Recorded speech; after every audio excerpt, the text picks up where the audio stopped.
Hi there guys, in this video I'm gonna show you how to share Google Drive link on WhatsApp. As you can see guys, right now I'm on my Google Drive site and I can go for shared sites, for start, home site.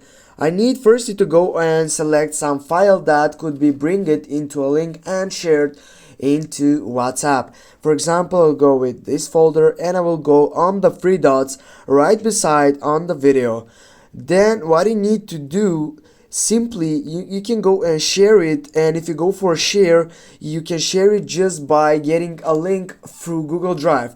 But if you get back and now if you go on the right side again, here guys, as you can see, you have the option for copy link.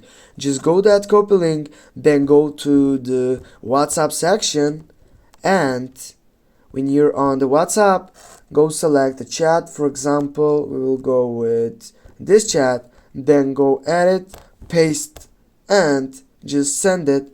And that's it guys. Thanks for watching. Don't forget to hit that like and share the video. See you soon guys.